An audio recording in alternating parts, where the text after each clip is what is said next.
호세아서 오늘 본문의 말씀, 앞으로 이스라엘 백성들이 얼마큼 비참하게 망가질지에 대해서 보여주는 말씀입니다. 그 형체를 알아볼 수 없을 정도로 찢기고 상하게 될 것입니다. 그런데 하나님께서는 그들을 다시 회복시키신다는 것이 호세아서의 메시지인데, 어떻게 회복시키시느냐, 한 가지 조건이 있습니다. 그것은 다른 것이 아니라 하나님께로 돌아와라.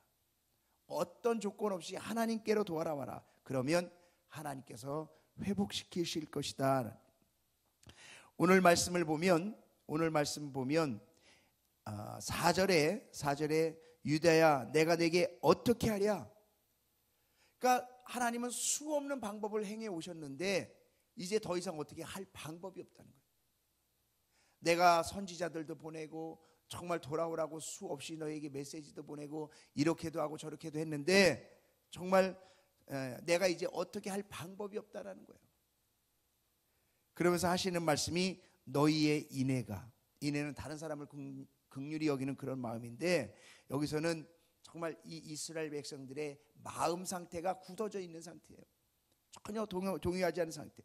너의 마음이 어떻게 되어 있느냐, 아침 구름이나 쉬 없어지는 이슬 같다는 거예요. 무슨 말이냐면 이스라엘 백성들이 선지자를 보내고 하나님의 말씀을 전하고 뭔가 좀 환경이 좀 어려워지면 하나님 앞에 회개하고 돌아오는 것 같대.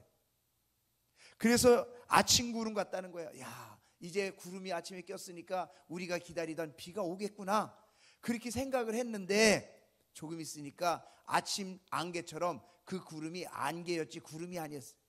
그러니까 이스라엘 백성들이 회개하는 것 같고 돌아오는 것 같았는데 보니까 또 죄악의 길로 가고 또 죄악의 길로 가는 그런 모습.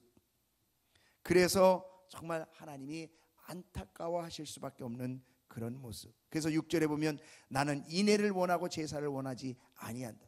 제사를 원하지 않습니까? 아니죠. 제사를 원하는데 그 제사 가운데 정말 마음을 열고 돌아오는 그런 마음을 주님은 원하신다라는 것입니다. 그런데 그들이 어떻게 죄를 짓게 되었느냐, 어떤 상태에서 죄를 짓게 되었느냐, 7절 말씀 보면 아담처럼 언약을 어겼다 그랬어요. 아담이 언약을 어긴 적 있습니까? 하나님이 아담하고 어떤 언약을 했습니까? 그런 아담이 언약을 어겼다라는 성경의 구절은 여기만 나와요. 근데 아담이 언약을 어긴 거예요.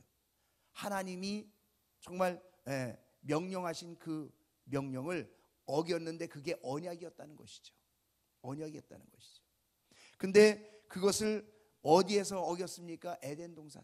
가장 살기 좋고 가장 행복하고 가장 모든 것을 다 누릴 수 있는 그런 상황에서 하나님의 약속을 어겼다라는 것이죠.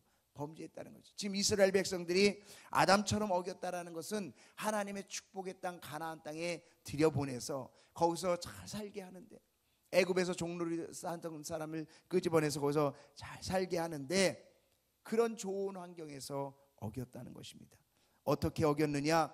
두 어김에 나타나는데 하나는 제사장의 범죄요, 하나는 이스라엘 백성들의 범죄입니다. 8절과 9절 말씀 보면 길르앗은 악을 행하는 자의 고울이 되고 피 발자국으로 가득 찼고 강독대가 사람을 기다린 같이 제사장의 무리가 세겜길에서 살인하고 그들이 사악을 행하였느니라. 무슨 말이냐면 이 세겜과 길르앗은 도피성 중에 하나입니다.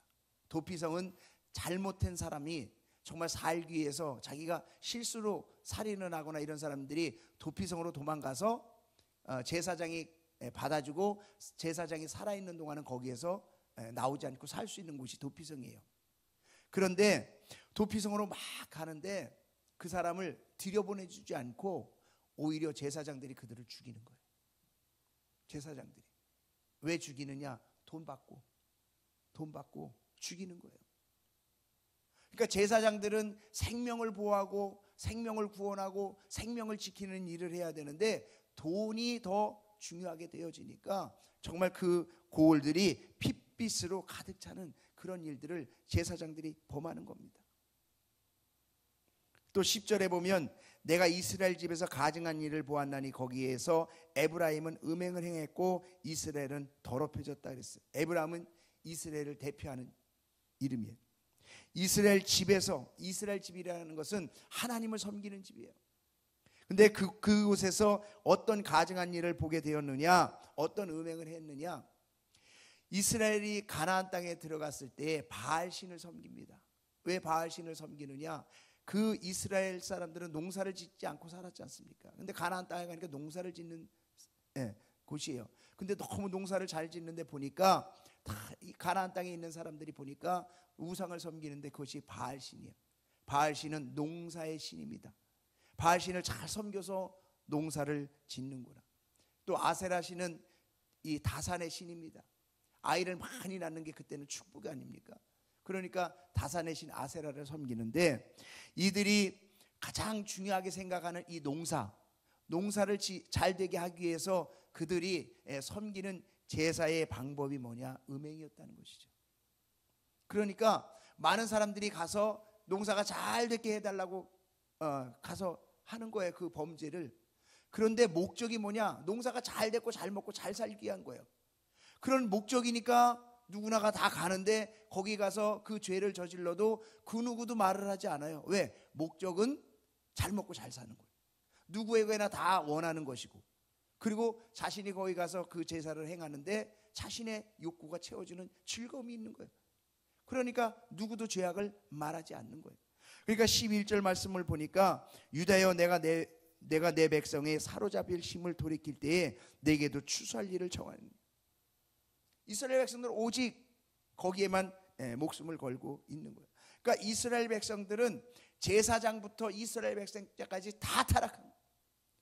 영적으로 누구 하나 이끌어줄 수 있는, 올바로 세울 수 있는 그런 사람이 없는 시대에, 완전히 정말 모든 것에 전멸한 그 시대에, 그래서 유다야 내가, 에브라임아 내가 내게 어떻게 하랴, 유다야 내가 내게 어떻게 하랴, 내가 할 수 있는 게 없다.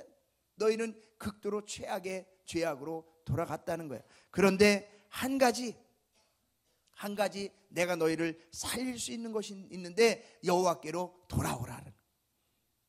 그래서 1절 말씀에 보면, 앞에 어제 절인데 1절 말씀에 보면 오라 우리가 여호와께로 돌아가자, 여호와께서 우리를 찢으셨으냐 나도 도로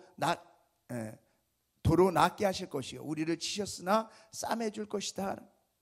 누가 하는 말입니까? 호세아가 이스라엘 백성들에게 부르짖는 말입니다.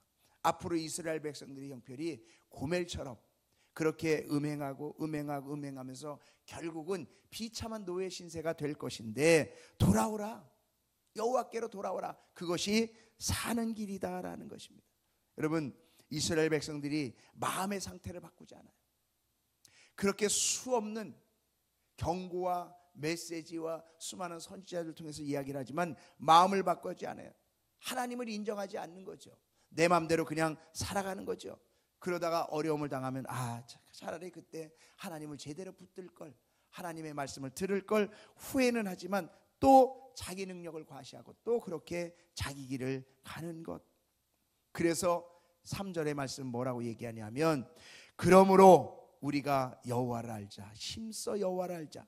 그의 나오심은 새벽빛같이 일정하니 비와 같이 땅을 적시는 늦은 비와 같이 우리에게 임하시리라. 힘써 하나님을 알자라는 것. 숨가쁜 하나님의 초청이 이 호세아를 통해서 우리에게 주어지고 있는 것입니다. 돌아와라는 것. 돌아오면 살 수 있다라는 거예요. 다른 것 아니고 돌아오라는 거예요. 아무 조건 없이 돌아오라는 거예요. 여러분, 돌아온 탕자의 이야기가 바로 그거 아닙니까? 아버지께 돌아올 때 어떤 조건도 달지 않았습니다. 그냥 돌아오라는 거예요. 네가 잘못한 것 그냥 알고 돌아오면 됩니다. 네가 정말 돈을 다 탕진했어도 괜찮다는, 그냥 돌아오라는 거예요. 아버지 집으로만 돌아오면 너의 인생의 모든 것이 다 해결된다는 거예요. 이게 호세아서의 메시지고 오늘도 우리에게 주시는 메시지인 줄로 믿습니다. 그런데 여호와를 알자, 힘써 알자라고 왜 돌아오라고 하면서도 강조할까요? 그것은 이스라엘 백성들이 하나님을 모르기 때문에, 하나님 앞에 가면 죽는 거 아니야? 하나님이 날 더 크게 벌하시는 거 아니야? 여러 가지 갖가지 생각들도 있을 수 있지만 진짜 하나님을 모르기 때문에 그래요. 사단은요, 세상을 향해서 우리를 끌고 가면서 하는 말이, 이 세상에서 돈, 없으면 누가 돈을 주겠어? 하나님이 돈을 주겠어? 네가 돈을 만들어야지. 네가 돈을 가지고 있어야지. 네가 돈이 있어야 살지. 사단은 돈을 중심으로 세상의 방식으로 끌고 갑니다. 그런데 신앙인이 하나님의 성전에 와서 하나님 앞에 예배는 드리는데 일은 세상적인 방식으로 세상 속에서 살아간다. 그러니까 하나님 앞에 하나님의 능력은 예배 시간에만 있는 능력이에요. 내 삶에 있는 하나님의 능력이 아니에요. 세상의 능력은 돈이에요. 세상의 방법이에요. 하나님은 성전 안에만 있는 하나님이고 성전 안에 예배 때만 내게 주어지는 능력이라는 거예요. 그래서 6절 말씀에 나는 인애를 원하고 제사를 원하지 아니하노니 번제보다 하나님을 아는 것을 원하노라. 하나님을 아는 것이 중요하다는 거예요. 내가 예배를 드리는 것 중요한 것 맞는데 그보다 더 중요한 것이 아닌데 그것이 예배 가운데 하나님을 아는 것이 중요하다라는 거예요. 여러분, 하나님을 아는 지식으로 돌아올 수 있길 주의 이름으로 축원합니다. 그 하나님이 어떤 하나님인지, 그 하나님은 나를 고치시기를 원하시고요, 회복시키시기를 원하시고 나를 더 큰 정말 하나님의 사랑으로 감싸주기를 원하시는 하나님인 줄로 믿습니다. 여러분, 내가 어떤 상황에 처해 있든지 상관없어요. 내가 하나님 앞에 어떻게 잘못했든지 상관없습니다. 내 형편이 어떻든지 상관없습니다. 하나님께로 돌아와서 하나님을 알아가는 사람은 반드시 하나님께서 도로 싸매시고 치유하시고 회복시키시는 그런 은혜와 축복의 역사가 있게 될 줄로 믿습니다. 그 하나님을 향해서 오늘도 부르짖어 기도하며 하나님 앞에 영적인 주파수를 마치고 하나님을 더욱더 알아가는 이 시간이 되기를 주의 이름으로 축원합니다.